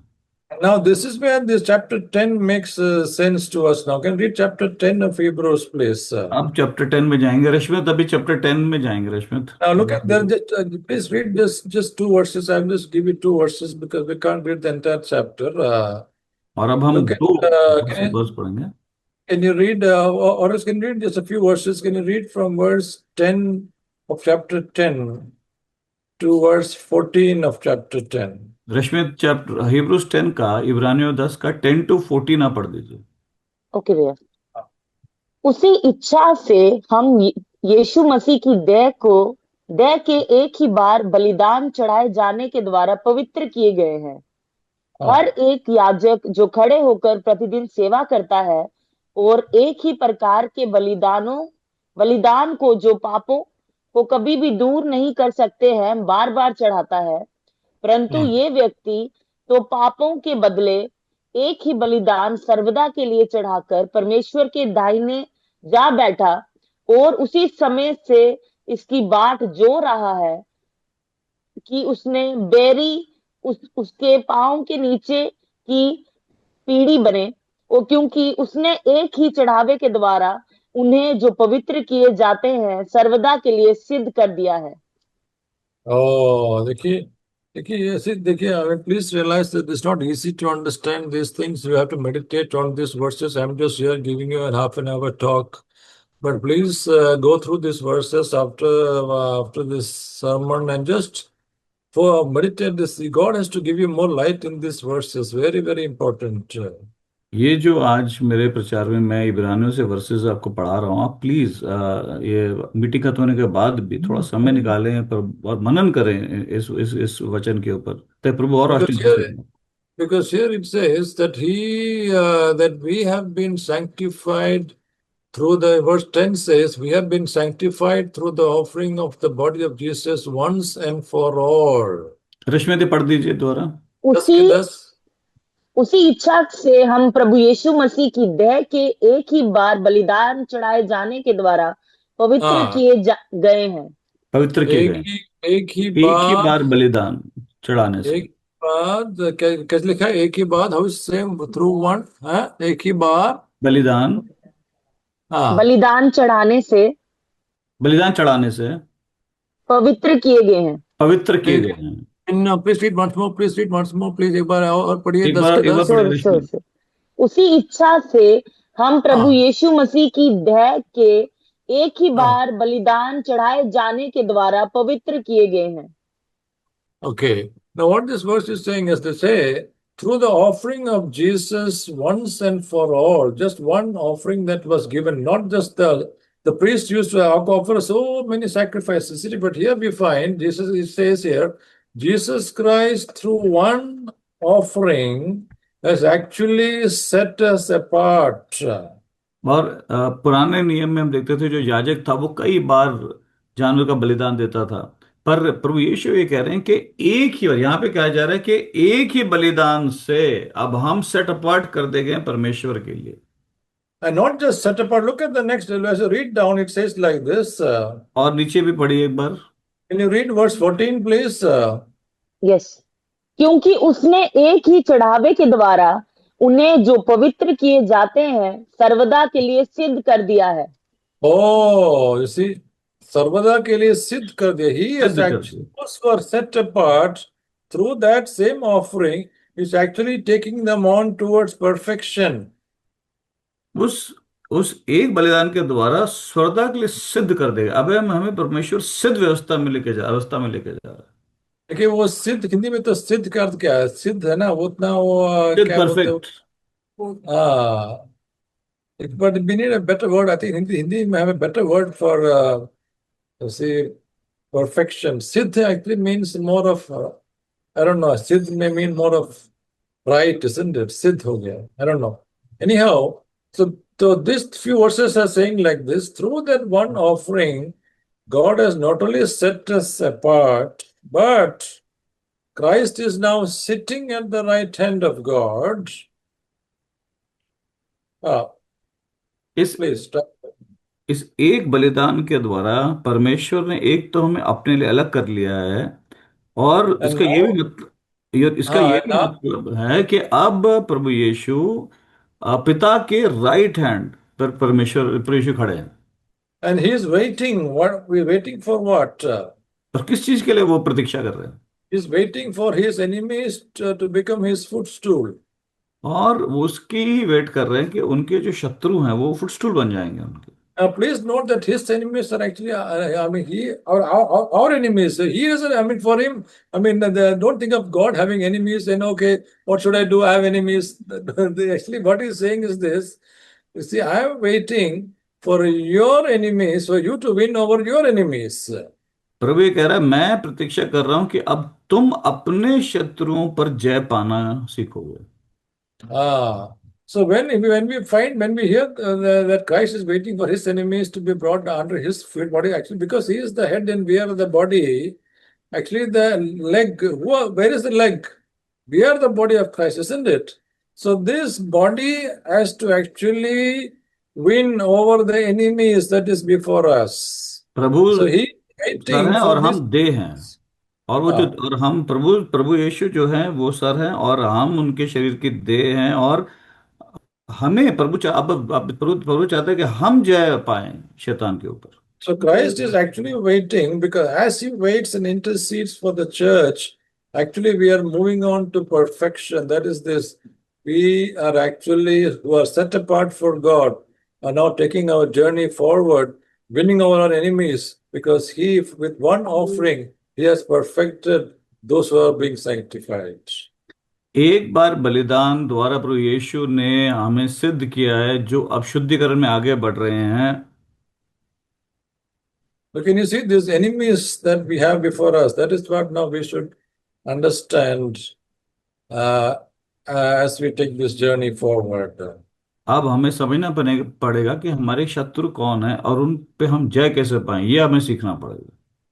So all this while, what was I teaching you? अभी तक मैंने आपको क्या पढ़ाया? I was showing you what was happening from the side of God, isn't it? मैं आपको दिखा रहा था कि प्रभु की साइड से क्या हो रहा है। First of all, He's offering us both death and life at the same time, उनके बलिदान से मृत्यु और जीवन दोनों हमें प्रदान किया गया है, so that we can actually come to a place where we are saying no to the flesh and saying yes to God. ताकि अब हम एक ऐसी जगह पे आ जाएं कि हम अपने देह के कार्यों को ना बोल सकें और प्रभु यीशु और उनकी आज्ञाओं को यस बोल सकें। Because that is the power of the cross working in our lives. और ये प्रभु यीशु के क्रूस की शक्ति को दर्शाता है। You know that very well, isn't it? अब आप समझ रहे हैं इस चीज को, You know that in your experience.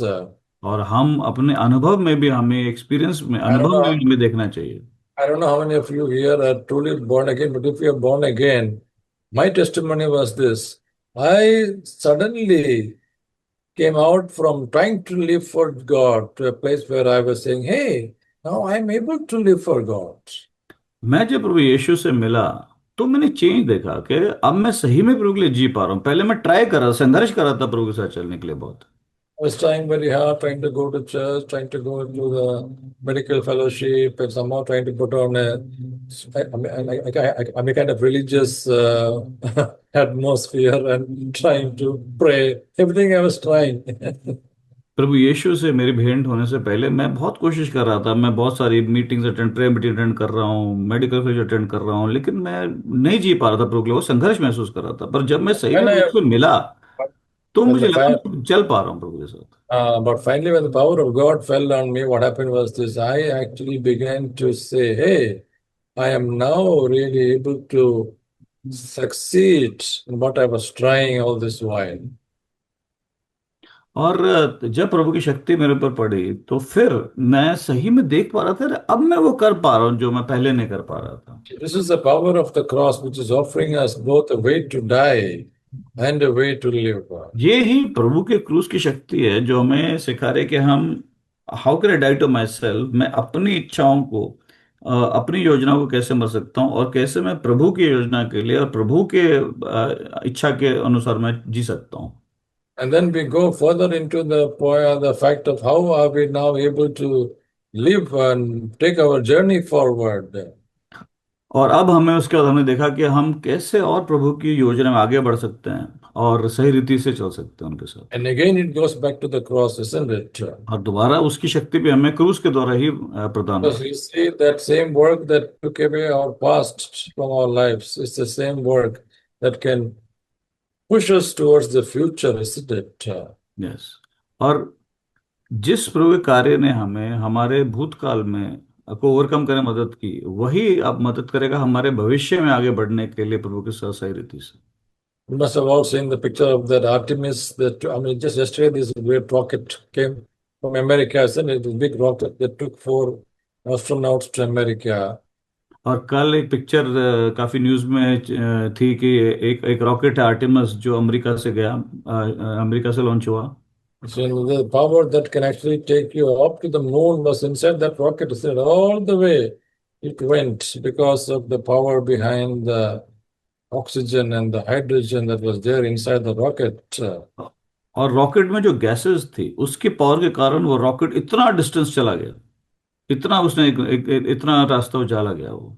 So here we find in Hebrews it's saying, hey, through this offering of Jesus, not just that you have received forgiveness of sin, but there has happened a work in your heart. और इब्रानियों में कहा गया है कि तुम्हें प्रभु यीशु क्रूस के कारण पापों से सिर्फ क्षमा ही नहीं मिली है, तुम्हारे हृदय में भी चेंज हुआ, तुम्हारे हृदय में भी परिवर्तन किया परमेश्वर ने। Now that you are set apart, अब जब प्रभु ने तुम्हें अपने काम अपने लिए अलग किया परमेश्वर ने, now this offering is now able to take you forward, you see, into perfection. और अब क्यों प्रभु ने तुम्हें अपने अपने कार्य के लिए अपने लिए अलग किया है, अब ये जो प्रभु का एक ही टाइम का बलिदान है वो तुम्हें और आगे ले जाएगा प्रभु की सिद्ध योजना में।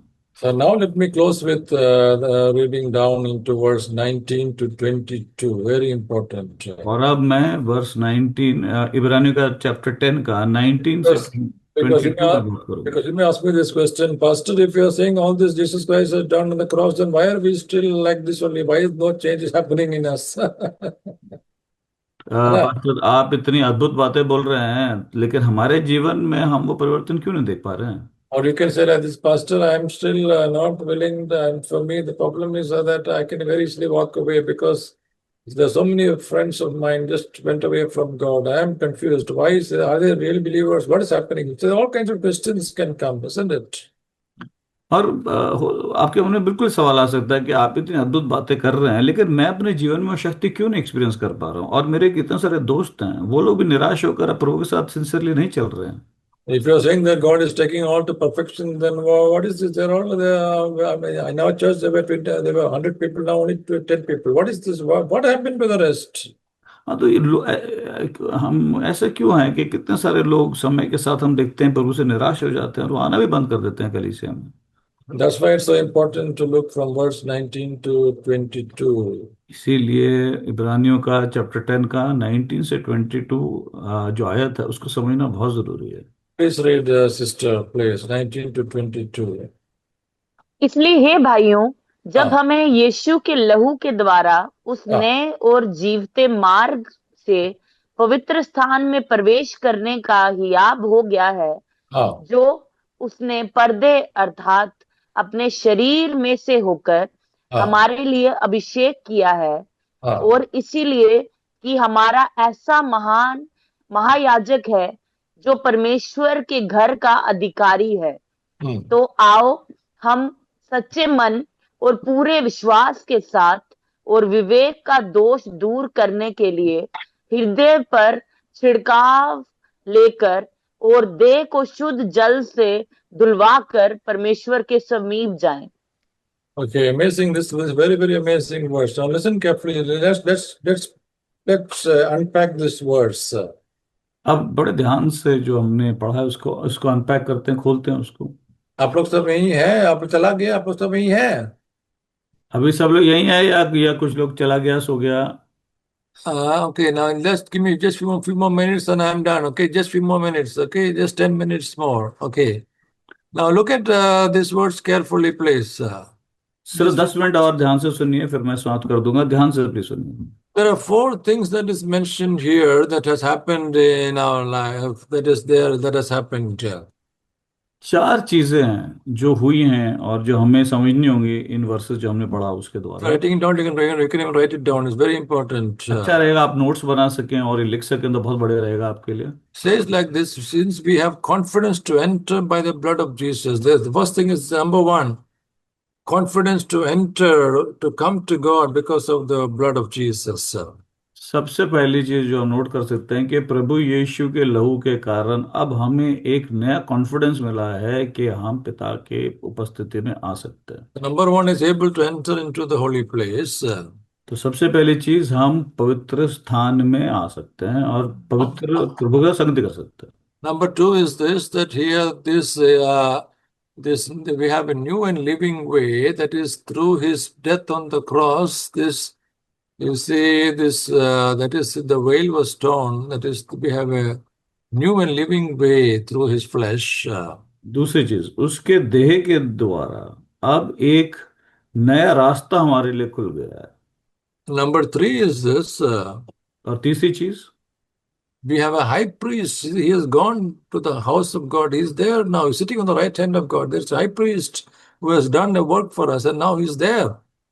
हमारा जो महायाजक यीशु है उसने अपना कार्य किया है पूरा, और अब वो अब स्वर्गीय पिता की उपस्थिति में बैठा है। Number four, we find he says our hearts has been sprinkled clean from an evil conscience. That means we are, like I told you, our hearts have been made clean. We are now having an inner urge inside. हमारे विवेक को भी शुद्ध कर दिया गया है और अब हमारे अंदर से एक मोटिवेशन है कि हम प्रभु से चलना चाहते हैं। So these four things have happened. That is why there is one thing that we should be doing. क्योंकि अब ये 4 चीज हमारे लिए हुआ है, अब हमें भी एक चीज जरूर करना चाहिए। Know what it is? पता है क्या है वो? We have to draw near in full assurance of faith. हमें अब प्रभु के पास आना चाहिए और ये पूर्ण अपने विश्वास। विश्वास के द्वारा एक पूर्ण निश्चय से, कि अपने विश्वास के पूर्ण Ah, निश्चय से हमें आगे आना चाहिए। very good, very good. So you see, this is what the writer in Hebrews is telling us. Hey, so all these things have happened. God has done all these things. So there's only one thing that you should do, and that is this: just hold on, just go to Him. And you see that there are promises that God has for you. Just go to Him and just hold on to what God has promised to you. प्रभु ने इतना कुछ आपके लिए किया है, अब आप प्रभु की संगति में रहो और होल्ड ऑन करो, और प्रभु के वायदों के द्वारा भी प्रभु को पकड़ के रखो, वचन प्रभु को पकड़ के रखो। Oh, the sad thing is this.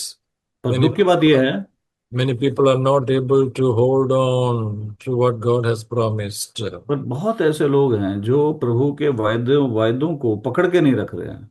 Why? क्यों? Because they have not got it yet. क्योंकि वो अभी भी वो समझ नहीं पाए, नहीं नहीं, उन लोग अभी तक हाथ में नहीं मिला है। उनके हाथ में वो लोग नहीं पकड़ा है अभी। क्योंकि वायदा है ना। हाँ, क्योंकि क्यों वो प्रभु के वायदे को अपने हाथ में नहीं पकड़ा, वो वायदे काम नहीं कर रहा है वो। लेकिन उन लोग सोच रहे हैं कि देखो इतना सालों से हम प्रार्थना कर रहे हैं, भाई ये नहीं मिला मुझे, मैंने ये पूछा वो पूछा, हाँ मुझे यार, अब तक मुझे नहीं मिला है ना। कितने लोग निराश हैं, क्योंकि प्रभु से उन्हें बहुत कुछ मांगा, वो नहीं मिला, वो निराश बैठे हैं। So two things stop. One is thing they don't draw near, and second thing they don't have an assurance of faith. एक चीज तो है कि बहुत सारे लोग जो हैं, वो जो द्वार खुला है वो उस द्वार का फायदा उठा के, लहू के द्वारा द्वार खुला, उसका द्वार का फायदा उठा के प्रभु के पास नहीं जा रहे हैं। सेकंड क्या है कि उनको विश्वास के कारण दृढ़ निश्चय नहीं है। And that is why after all these 10 chapters of Hebrews telling us all that God has done for us, और ये 10 चैप्टर हिब्रूज में हमें राइटर ने इतना कुछ बताया, प्रभु ने हमारे लिए कितना ग्लोरी से, महिमा से भरा जो उदाहरण प्रस्तुत किया गया उसके बारे में। finished work of the cross has been given to us in detail. क्रूस का जो पूरे कार्य का सारा डिटेल हमें समझाया गया है इब्रानियों की किताब में। And now God is saying, hey, और अब प्रभु कह रहा है, you have to, in chapter 11, he's telling us the people who have gone before us and they held on in faith. And even though they did not get what was promised, they still held on in faith. और फिर हमें हमें बताया जा रहा है कि बहुत सारे प्रभु के ऐसे जन हैं जो हमसे पहले जिए थे, वो लोग प्रभु को पकड़ के रहे और प्रभु के वायदों पर विश्वास रखा उन्होंने। Some did not even get what was promised, और कईयों को तो वो मिला भी नहीं, जो जिस वायदे के पीछे जो वायदा उनको प्रॉमिस किया गया था, जो उनसे बोली गई थी, but they held on. पर फिर भी उन्होंने परमेश्वर को नहीं छोड़ा। And you see, that is what is the faith that actually takes us forward in our journey with और God. यही प्रभु में जो विश्वास है हमारा, वही हमें प्रभु की स्तुति योजना में हमें आगे लेके जाता है। And how do we take this journey? और हम कैसे हम कैसे लेंगे ये जो जर्नी है, कैसे करेंगे? Fixing our eyes on Jesus. प्रभु यीशु पे हम अपनी आंख टिका के रखेंगे। This is what chapter 12 tells us in Hebrews chapter 12. Fixing our eyes on Jesus. Let us run the race, fixing our eyes on Jesus. और इब्रानियों के 12 में लिखा है कि अपनी आंखों को दृढ़ तरीके से प्रभु पे टिका के रखो। और There is only one thing that remains. एक ही चीज है जो जरूरी है। In chapter 12, verse 25. इब्रानियों का 12:25 पढ़िए रश्मित। सावधान रहो और उस कहने वाले से मुंह ना फेरो, क्योंकि वह लोग कहने वाले से मुंह ना फेरो। मुंह ना फेरो. Do not refuse him who is speaking. Yes yes, जो बोल रहा है उससे मुंह ना फेरो। Oh, you see, God is still speaking, my dear friends. प्रभु अभी भी हमसे बात कर रहे हैं। He says, you have come to him. Now he is speaking to you. प्रभु हमसे आज भी बात कर रहे हैं। Do not refuse him. अपना मुंह मत हटाओ प्रभु के चेहरे से। So that is all that God requires from us. यही है जो प्रभु हमसे चाहते हैं।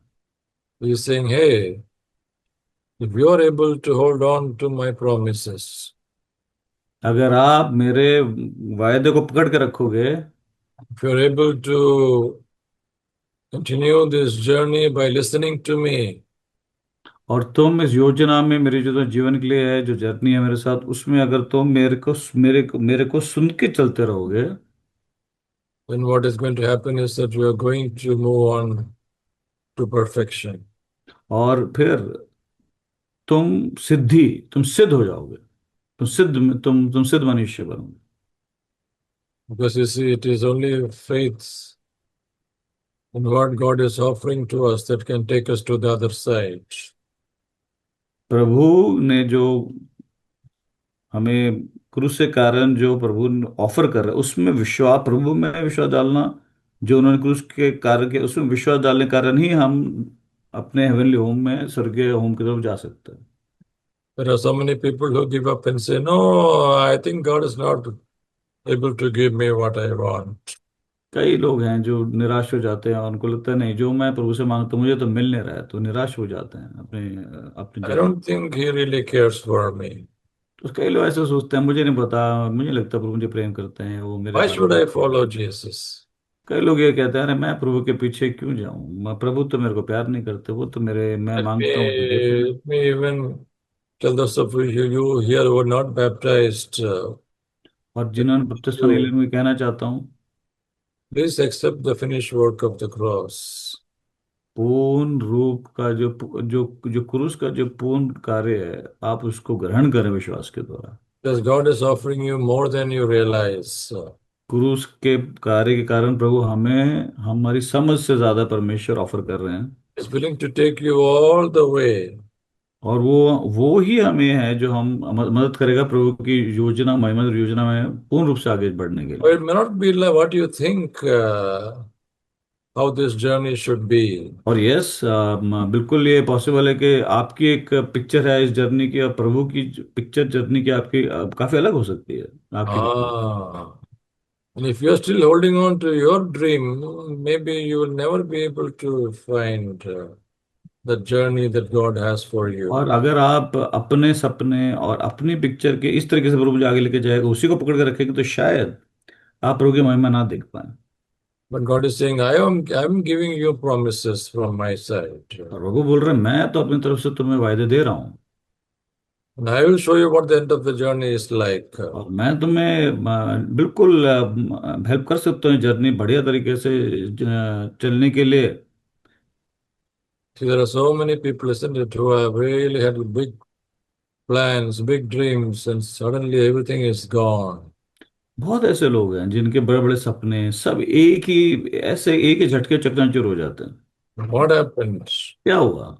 Think of Steve Jobs, a great man who formed Apple. अब स्टीव जॉब्स के बारे में आप सोचें, उसने एप्पल का फाउंडर था वो। He may have great dreams, great vision. He must have wanted to make Apple the biggest thing on earth. And उसका बहुत बड़ा दर्शन था, और शायद वो और भी ज्यादा बड़ा एप्पल को बनाना चाहता था, सबसे बड़ा बनाना चाहता था शायद। Suddenly he became struck with pancreatic cancer. और एक दिन वो उसको पेटेंट कैंसर हो गया। You know what he finally says? और पता है उसने क्या बोला मरने से पहले, स्टीव जॉब्स ने? He says, I would rather have my family with standing beside me because nothing else is worth it. और उसने बोला कि आज मुझे ये एहसास है कि मुझे सबसे जरूरी मेरा परिवार मेरे साथ इस टाइम खड़ा होता, वो सबसे इम्पोर्टेंट चीज। So you see, the journey has to be decided by God. हमारी जर्नी कैसी होगी वो प्रभु डिसाइड करता है, हम डिसाइड नहीं कर सकते, और प्रभु पे अपनी पिक्चर नहीं थोप सकते। And if you are willing to accept what journey He has for you, प्रभु ने जो आपके लिए जर्नी देखी है, अगर आप उसको ग्रहण करने को तैयार हो, you can be sure that He will take you across to the other. तो आप डेफिनेटली आप श्योर हो सकते हैं कि परमेश्वर विश्वास योग्य है, वो आपको आपके स्वर्गीय घर की तरफ लेके जाएगा। Because through one offering He has perfected those whom He has set apart. एक बलिदान के द्वारा उन्होंने सिद्ध किया है जिनको उन्होंने लहू से अलग किया है। Can you see how much the finished work of the cross can do in our lives? कि आप देख पा रहे हैं कि प्रभु यीशु का पूर्ण कार्य जो है उसमें कितनी शक्ति है। The cross is much bigger, offering us much more bigger things than we realize. और क्रूस के द्वारा जो हमें प्रस्तुत किया गया है वो बहुत महिमा से भरा है, हमारी समझ से भी काफी ज्यादा महिमा से भरा है। It takes us all the way back, it takes us all the way forward. वो हमें हमारे भूतकाल को भी डील करने में मदद करता है और भविष्य में भी सही रीति से चलने में मदद करता है। Can we accept the work of the cross and take our journey with Him? क्या हम क्रूस के कार्य को ग्रहण कर सकते हैं ताकि उसकी सिद्ध योजना में और हम आगे बढ़ पाए? You want me to pray or you can pray? No, no, why don't you pray first, then I'll pray. Okay, come, let's pray together. मैं भी प्रार्थना करता हूँ।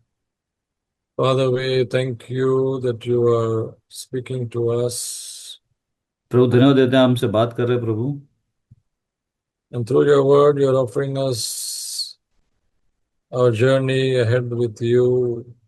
और प्रभु अपने वचन के द्वारा आप हमें अपनी सिद्ध इच्छा में आगे बढ़ा रहे हैं प्रभु। You have great promises in store for us. और महान परमेश्वर महिमा से भरे वायदे आपने हमारे लिए रखे हैं प्रभु। And we have heroes of faith that went before us. और प्रभु विश्वास के जो हीरो हैं प्रभु, वो भी हमारे से पहले हमने देखा गए हैं परमेश्वर। All that we know is that you can take us all the way. और परमेश्वर हम ये समझते हैं कि आप ही हैं प्रभु जो हमें हमारी रेस को अच्छे से रन करने में मदद कर सकते हैं परमेश्वर। Help us to see that the journey is yours and not ours. प्रभु आपका जो हमारे जीवन के लिए सपना है प्रभु, उसको हम ग्रहण कर पाए परमेश्वर, और अपनी जर्नी आपके पिक्चर के अनुसार चले प्रभु। आप अपनी पिक्चर ना थोपे परमेश्वर। We do not want to refuse you who is speaking. प्रभु आप जो हमसे बात कर रहे हैं, हम आपको प्रभु मना नहीं करना चाहते परमेश्वर। Thank you for giving us understanding what Jesus Christ has done on the cross.